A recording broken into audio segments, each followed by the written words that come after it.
Assistant registrar का जो exam होने वाला है तो स्टूडेंट यूनियंस और ये अनएम्प्लॉयड यूथ अपील कर रहा है कि उसको पोस्टपोन करें क्योंकि अभी गेजेटेड फोर्स का रिक्रूटमेंट रूल नहीं बना है। आप इस पे क्या कहेंगे सर? देखिए ऐसे है कि जो ये हमारी लद्दाख यूनिवर्सिटी है, यूनिवर्सिटी ऑफ लद्दाख, तो बाकी यूनिवर्सिटीज़ की तरह ही है जो सारे इंडिया में यूनिवर्सिटीज़ हैं।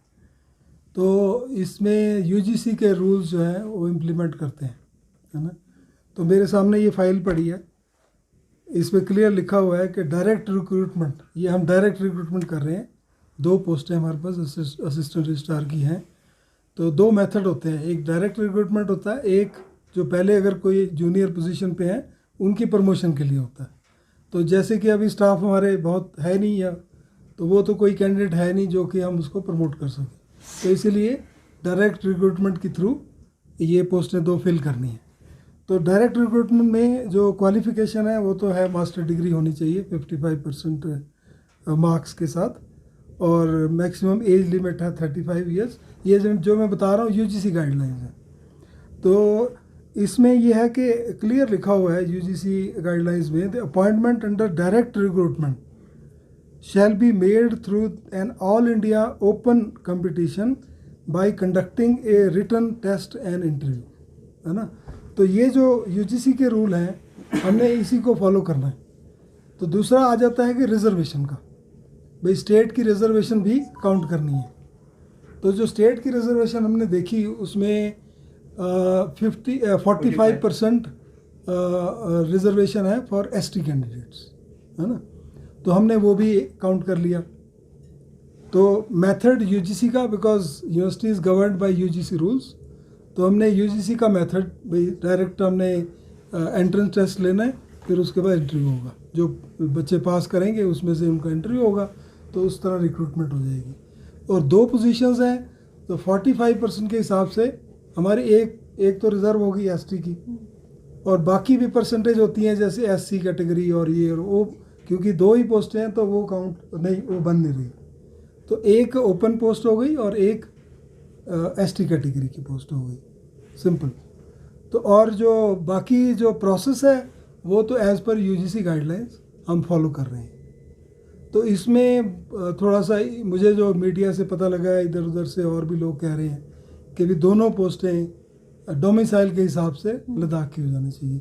फिर हम बिल्कुल कम्प्लीटली यूजीसी को वो कर देंगे, नहीं वायलेट हो जाएगा। तो क्योंकि यूनिवर्सिटी यूजीसी भी देखती है अभी university rules and regulation follow कर रही है कि नहीं। हमें हर चीज़ के लिए तो यूजीसी रिकॉग्निशन लेनी पड़ती है। तो इसलिए ये जो हमने सारा प्रोसेस फॉलो किया है completely as per UGC guidelines, including the requisite reservation of UT Ladakh.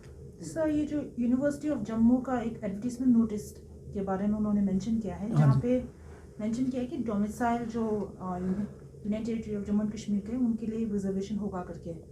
सो वो यूनिवर्सिटी ऑफ जम्मू का जो नोटिफिकेशन है वो यूजीसी के रूल्स के अंदर नहीं है कि कैसा है? मुझे नहीं पता इस बारे में कुछ आइडिया, अगर उन्होंने किया है तो किस बेस पे किया है वो मैं I am not aware of that. Sir, university में काफ़ी भी जैसे रिक्रूटमेंट पे काफ़ी इश्यूज आ रहे थे, स्पेशली लोकल्स को लेके, क्योंकि यहाँ पे भी काफ़ी पीएचडी या स्कॉलर्स के ग्रुप हैं, तो उनके लिए रिक्रूटमेंट क्या रूल निकाला जाएगा? क्योंकि बार बार जो है यही सवाल उठता आया है कि लद्दाख में रिक्रूटमेंट प्रोसेस जो है काफ़ी कमज़ोर है, उस पर क्या कहेंगे? नहीं, आप देखिए बात यह है कि जो यूटी लद्दाख में बाकी डिपार्टमेंट्स हैं या जो यूटी एडमिनिस्ट्रेशन के अंडर हैं, वो तो यूटी एडमिनिस्ट्रेशन अपना डिवाइस कर ले मेथड, भाई सिर्फ लद्दाख के लिए ही सब कुछ करना है, जो लद्दाखीज के लिए करना है, ठीक है। पर जब हम यूनिवर्सिटी की बात करते हैं, यूनिवर्सिटी से ऑटोनमस बॉडी होती है, इसमें यूजीसी गाइडलाइंस तो फॉलो करनी पड़ती हैं, है ना। ये नहीं कि कम्प्लीटली हम स्टेट की या यूटी की फॉलो करें, तो उसमें कॉम्प्लिकेशंस हो सकती हैं, क्योंकि हमें हर चीज़ के लिए ग्रांट के लिए, पोस्टों के लिए एमएचआरडी से पोस्टें आनी हैं, तो वो चीज़ें कॉम्प्लिकेट हो सकती हैं।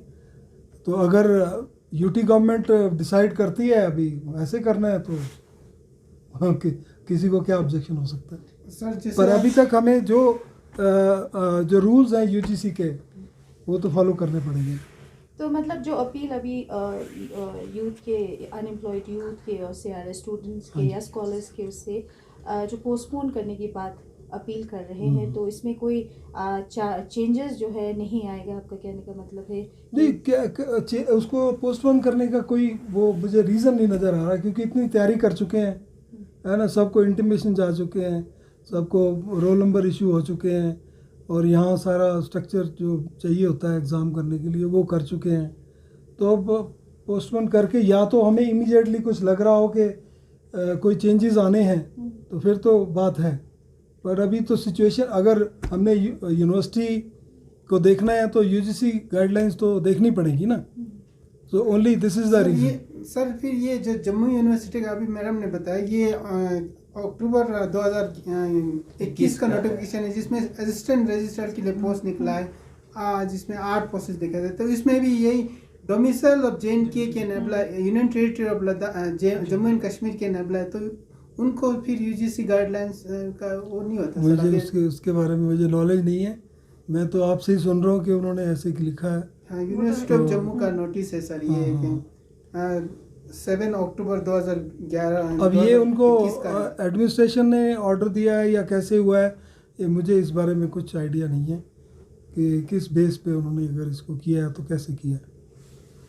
ऐसा ही कुछ यूनिवर्सिटी ऑफ लद्दाख में भी हो सकता है सर, जो रेजिडेंट जो रेजिडेंट सर्टिफिकेट के उसके आधार पर पोस्ट को फिलअप कर सके। जो रिजर्व पोस्ट है आपकी बात है, जो ST की पोस्ट है उसकी बात कर। ऐसा क्राइटेरिया हो सकता है कि यूनिवर्सिटी ऑफ लद्दाख में, जिस तरह से आपने कहा कि ऑटोनोमस बॉडी है, तो ऐसा कुछ सिस्टम हो सकता है सर क्या यूनिवर्सिटी ऑफ लद्दाख में, जब इन फ्यूचर देखिए वो यूनिवर्सिटी ऐसा अपने आप डिसाइड नहीं कर सकती, वो तो हायर लेवल पे अगर डिसीजन होता है तो यूनिवर्सिटी विल फॉलो।